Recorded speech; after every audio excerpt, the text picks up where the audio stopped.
오늘도 하루 종일 일하시느라 수고하셨어요. 사랑합니다. 안녕하세요. 방정TV입니다. 40, 50대 노후 대비를 위하여 주식, 부동산, 재테크에 대하여 양질의 정보를 제공할 예정으로 언제나 구독과 좋아요, 알람 설정을 부탁드려요. 사랑합니다. 안녕하세요. 여러분, 최근 한국 주식시장을 바라보면서 참 답답하고 불안한 마음이 드시는 분들 정말 많으실 겁니다. 그동안 우리 시장을 강하게 이끌어왔던 반도체 주도주들이 글로벌 경기 침체 우려나 미중 갈등 혹은 고점 부담감으로 흔들릴 때마다 우리 계좌의 변동성도 정말 걷잡을 수 없이 커지곤 합니다. 삼성전자나 SK하이닉스 같은 대표적인 기업들은 우리나라 경제의 기둥이지만 수출 중심의 경제구조 특성상 글로벌 매크로 환경에 너무나도 취약하다는 약점을 가지고 있습니다. 미국의 기준금리 방향성이나 중국의 소비 심리 그리고 환율의 급격한 변동에 따라 기업의 실적이 수조원씩 왔다 갔다 하는 현상을 우리는 매년 지켜보고 있습니다. 이러한 기술주나 성장주가 사정없이 흔들릴 때 우리는 과연 어떤 주식에 주목해야 할까요? 단순히 낙폭과대주를 찾아 헤매거나 더 큰 위험을 감수하면서 테마주에 올라타야 할까요? 오늘 여러분께 소개해드릴 주식은 바로 강력한 진입 장벽과 안정적인 현금 흐름, 그리고 매력적인 배당까지 3박자를 모두 갖춘 한국 기업 평가입니다. 오늘 영상을 끝까지 보시면 왜 이 기업이 지금 같은 불안한 시장에서 강력한 대안이자 훌륭한 피난처가 될 수 있는지 그 구체적인 이유와 작동 원리를 확실하게 이해하시게 될 겁니다. 먼저 한국 기업 평가라는 기업이 도대체 무엇을 하는 회사인지부터 아주 쉽게 설명해 드리겠습니다. 우리가 은행에 돈을 빌리러 가면 은행은 우리의 신용 등급을 조회합니다. 직장은 튼튼한지 연봉은 얼마인지 연체 기록은 없는지 확인하고 개인 신용 점수를 매기죠. 점수가 높으면 이자를 적게 내고 점수가 낮으면 이자를 많이 내거나 아예 대출을 받지 못하기도 합니다. 기업들도 사업을 하려면 엄청나게 큰 돈이 필요하기 때문에 마찬가지 과정을 거칩니다. 그런데 대기업이나 중견기업들이 대규모 공장을 짓거나 신제품을 개발할 때 필요한 돈은 수십억 원 수준이 아닙니다. 적게는 수천억 원에서 많게는 수조 원에 달하는 상상을 초월하는 자금이 필요합니다. 이 정도의 거금을 일반 시중은행 한 곳에서 모두 빌리는 것은 사실상 불가능합니다. 은행 입장에서도 한 기업에 너무 많은 돈을 빌려주면 위험하기 때문에 법적으로 대출 한도를 제한해 두고 있기 때문입니다. 그래서 대기업들은 직접 금융시장으로 나와서 대중이나 수많은 기관 투자자들에게 돈을 빌리는 방법을 선택합니다. 이때 발행하는 것이 바로 회사채와 기업어음입니다. 쉽게 말해 기업이 투자자들에게 돈을 빌리면서 언제까지 이자를 얼마 주고 원금은 언제 갚겠다고 약속하는 일종의 차용증을 발행하는 것입니다. 그런데 여기서 아주 큰 문제가 발생합니다. 돈을 빌려주는 투자자 입장에서는 이 기업이 정말 약속된 날짜에 이자를 잘 주고 원금을 안전하게 갚을 수 있는 믿을만한 기업인지 스스로 판단하기가 매우 어렵다는 사실입니다. 우리가 길에서 처음 보는 사람에게 선뜻 큰 돈을 빌려주지 못하는 것과 똑같은 이치입니다. 물론 기업의 재무제표를 열어보면 자산이 얼마고 부채가 얼마인지 적혀 있기는 합니다. 하지만 일반 개인 투자자나 심지어 전문적인 펀드 매니저라 할지라도 수백 페이지에 달하는 복잡한 회계, 장부와 재무제표를 꼼꼼히 분석하는 것은 시간적으로나 능력적으로 한계가 있습니다. 더욱이 그 기업이 속한 산업의 미래 전망이나 거시경제적인 위험 요인까지 개인이 모두 파악해서 안전성을 검증하기란 불가능에 가깝습니다. 바로 이러한 정보의 비대칭성과 신뢰의 공백을 메워주는 해결사로 등장하는 곳이 신용평가사입니다. 한국기업평가는 자금을 조달하려는 해당 기업의 재무 상태와 사업 전망, 그리고 거시경제적 변수까지 아주 꼼꼼하게 분석해서 이 기업의 신용 등급이 AA인지 BBB인지 객관적이고 공인된 등급을 매겨주는 역할을 합니다. 쉽게 말해 기업의 성적표를 매겨주는 금융시장의 공인된 재판관이자 평가관인 셈입니다. 신용평가사가 매겨주는 이 신용 등급은 단순히 참고용 점수가 아닙니다. 기업의 생사여 탈권을 쥐고 흔들 정도로 엄청난 영향력을 가집니다. 예를 들어 어떤 기업의 신용 등급이 AA에서 AA로 한 단계 강등된다고 가정해보겠습니다. 그저 알파벳 한 글자가 바뀌는 것에 불과해 보이지만 실제 금융시장에서는 엄청난 파란이 일어납니다. 이 등급 강등 하나만으로 기업이 채권을 발행할 때 지불해야 하는 이자율인 조달 금리가 급격하게 상승하게 됩니다. 수천억 원을 빌리는 기업 입장에서는 금리가 단 0.1%만 올라도 매년 지불해야 하는 이자 비용이 수십억 원씩 늘어나게 됩니다. 반대로 신용 등급이 높게 나오면 아주 저렴한 이자로 손쉽게 거금을 조달할 수 있게 됩니다. 또한 국민연금이나 자산운용사, 보험사 같은 거대 기관 투자자들은 법적으로나 내부 규정상 일정 등급 이하의 채권에는 투자할 수 없도록 강제되어 있습니다. 만약 어떤 기업이 투자 적격 등급인 BBB 마이너스 밑으로 떨어져 투기 등급인 BB 플러스 이하로 추락하게 되면 시장의 큰 손들이 보유하고 있던 채권을 일제히 투매하기 시작합니다. 그렇게 되면 기업은 순식간에 자금줄이 막혀 부도 위기에 처할 수도 있습니다. 따라서 기업들은 자금을 원활하고 저렴하게 조달하기 위해서 신용평가사인 한국기업평가에 엄청난 비용을 지불하면서 자신들의 신용 등급을 좋게 받으려고 노력할 수밖에 없습니다.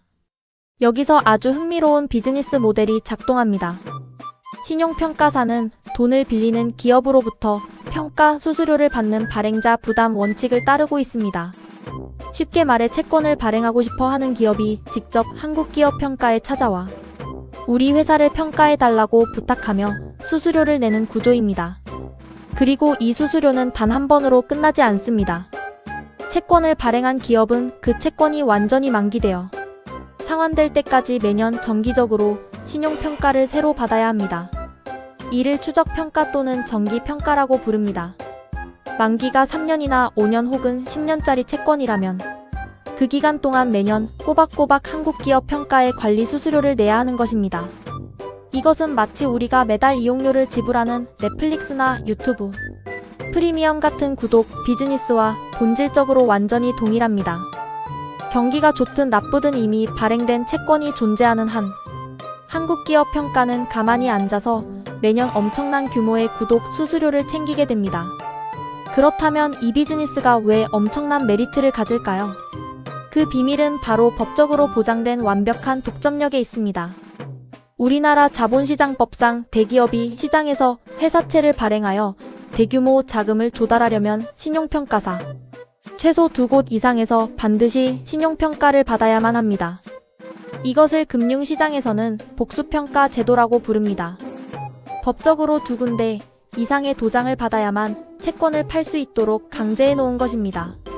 그런데 우리나라에서 이 신용평가 라이선스를 가지고 합법적으로 영업을 할 수 있는 신뢰받는 신용평가사는 단 3곳뿐입니다. 바로 한국기업평가, 한국신용평가, 그리고 NAC 신용평가. 이렇게 세 회사가 시장을 사실상 100% 완벽하게 분점하고 있습니다. 새로운 경쟁자가 이 시장에 들어오고 싶어도 정부의 금융 인허가 장벽이 워낙 높습니다. 신용평가 업무는 금융시장의 질서와 직결되기 때문에 정부는 신규 라이선스를 거의 내주지 않습니다. 게다가 수십 년 동안 금융시장에서 쌓아온 오랜 신뢰와 레코드가 필수적이기 때문에 새로운 경쟁사가 진입하는 것은 사실상 불가능에 가깝습니다. 이것이 바로 가치투자의 대가 워런 버핏이 그토록 강조하는 강력한 경제적 해자 즉 진입 장벽입니다. 새로운 경쟁자가 들어오지 않으니 소모적인 단가이나 경쟁을 할 필요가 전혀 없고 매년 꾸준하고 안정적인 수수료 수익을 올릴 수 있는 구조가 완벽하게 세팅되어 있는 셈입니다. 자, 그렇다면 지금 왜 이 한국기업평가에 다시 주목해야 할까요? 특히 반도체 주도주가 흔들리는 지금 시점에서 이 주식이 가지는 투자 포인트를 3가지로 더 깊이 있게 정리해드리겠습니다. 첫 번째 투자 포인트는 바로 금리 인하 기대감과 이에 따른 채권 시장의 폭발적인 활성화입니다. 최근 전 세계적으로 고금리 시대가 막을 내리고 금리 인하에 대한 이야기가 계속해서 실현되고 있습니다. 금리가 내려가기 시작하면 기업들은 그동안 높은 이자 부담 때문에 미뤄두었던 시설, 투자나 신규 사업 확장을 위해 채권 발행을 대폭 늘리기 시작합니다. 또한 과거 고금리 시절에 비싼 이자를 주고 발행했던 기존 채권을 더 낮은 이자의 새로운 채권으로 갈아타는 이른바 차원 발행 수요도 엄청나게 증가하게 됩니다. 기업이 채권을 한번 발행할 때마다 한국기업평가는 그 규모에 비례해서 짭짤한 수수료를 받습니다. 즉 금리가 인하되고 채권 발행 시장이 활성화될수록 한국기업평가의 매출과 이익은 가만히 앉아서 우상향하는 구조입니다. 설령 주식시장이 침체하고 거래대금이 줄어들더라도 채권 발행 수요가 살아나면 이 회사의 실적은 경기 흐름과 무관하게 독자적인 성장을 기록할 수 있습니다. 두 번째 투자 포인트는 시장의 변동성을 이겨내는 극강의 안정성과 압도적인 배당 매력입니다. 반도체나 2차전지 바이오 같은 기술주들은 글로벌 경기 상황이나 기술 트렌드의 변화에 따라 실적 변동성이 매우 큽니다. 주가 역시 하루에 몇 %씩 혹은 한 달 만에 수십 %씩 급등락을 반복하기 때문에 매일 본업에 집중해야 하는 직장인 투자자분들이 마음 편히 투자하기가 쉽지 않습니다. 반면 한국기업평가는 경기 변동에 크게 영향을 받지 않는 탄탄한 비즈니스 모델을 가지고 있으며 주주 환원에 매우 적극적인 성향을 보입니다. 한국기업평가의 최대 주주는 세계 3대 신용평가사 중 하나인 영국의 피치그룹입니다. 외국계 대주주가 지분의 과반 이상을 보유하고 있다 보니 매년 한국기업평가가 벌어들이는 이익의 대부분을 배당금 형태로 본사에 송금하게 됩니다. 이것은 소액 주주들에게도 똑같이 적용되는 엄청난 혜택입니다. 실제로 이 회사의 배당 성향은 보통 60%에서 70%를 상회하며 시가 배당률로 따지면 매년 약 6% 안팎의 고배당을 아주 꾸준하게 지급해왔습니다. 만약 주가가 일시적으로 떨어지더라도 배당 수익률이 든든한 버팀목이 되어주기 때문에 주가가 더 하락하지 않는 강력한 하방 경직성을 보여줍니다. 마음 편하게 장기 투자하면서 매년 두둑한 배당금을 챙겨갈 수 있는 최고의 현금 흐름 주식인 셈입니다. 세 번째 투자 포인트이자 오늘 영상의 핵심은 바로 반도체. 주도주가 불안한 시기에 가장 완벽한 대체제가 된다는 점입니다. 주식시장에서 반도체 주도주가 흔들린다는 것은 단순한 개별 기업의 악재가 아니라 매크로 경기 둔화나 수출 전선의 이상 징후를 의미하는 경우가 많습니다. 이럴 때 현명한 투자 자금은 변동성이 크고 예측이 어려운 기술주에서 빠져나와 실적이 예측 가능하고 안정적인 내수 기반의 경기 방어주로 이동하기 마련입니다. 한국기업평가는 전형적인 내수 중심의 금융 서비스업에 속합니다. 반도체 기업처럼 글로벌 공급망이 막힐까봐 걱정할 필요도 없고 원자재 가격이 급등해서 마진이 훼손될까 봐 밤잠을 설치지 않아도 됩니다. 또한 환율이 급변하더라도 국내 기업들의 채권 발행 수요는 존재하기 때문에 머리 아파할 이유가 전혀 없습니다. 시장이 요동치고 내 계좌의 다른 종목들이 파랗게 물들어갈 때 내 자산을 든든하게 지켜주는 단단한 방패 역할을 톡톡히 해주는 주식이 바로 이런 독점적 구조의 고배당 경기 방어주입니다. 지금처럼 한국 주식시장이 갈피를 잡지 못하고 반도체 주도주가 흔들리는 불안한 시기일수록 우리는 기본으로 돌아가야 합니다. 여기서 말하는 기본이란 과연 무엇일까요? 그것은 바로 우리가 주식 투자를 하는 본질적인 목적을 다시 점검하는 것입니다. 많은 투자자들이 주식시장에 들어올 때 기술 혁신이나 화려한 성장, 스토리에 매료되어 당장 내일의 주가가 급등할 것 같은 종목을 쫓아다닙니다. 하지만 하이리스크 하이리턴이라는 말처럼 높은 성장성 뒤에는 그만큼 뼈아픈 변동성과 원금 손실의 위험이 도사리고 있습니다. 특히 우리나라처럼 대외 변수에 사정없이 흔들리는 국경 없는 시장에서는 아무리 훌륭한 반도체 대기업이라 할지라도 개인 투자자가 그 사이클의 저점과 고점을 정확히 맞추기란 사실상 불가능에 가깝습니다. 기본으로 돌아간다는 것은 화려한 겉모습보다 기업의 본질적인 펀더멘털과 현금 창출 능력에 집중하는 것을 의미합니다. 남들이 알아주든 알아주지 않든 매일 아침 문을 열고 안정적으로 현금을 벌어들이는 비즈니스 모델을 가진 기업을 찾는 것입니다. 원자재 가격을 걱정할 필요가 없고 대규모 설비 투자를 매년 수조 원씩 새로 하지 않아도 되며 정부가 공인한 독점 권한을 바탕으로 매년 이익을 남겨 주주들에게 고스란히 나누어주는 기업이야말로 우리가 하락장에서 찾아야 할 진정한 기본입니다. 지수가 급락하고 시장의 신뢰가 깨어질 때 배당금이라는 확실한 실물, 현금 흐름이 매년 통장에 꽂힌다는 사실은 투자자에게 단순한 수익률 이상의 심리적 안정감을 제공합니다. 불안감에 휩싸여 뇌동매매를 하지 않게 도와주고 장기 투자를 가능하게 만드는 힘은 바로 이러한 견고한 기본기에서 나옵니다.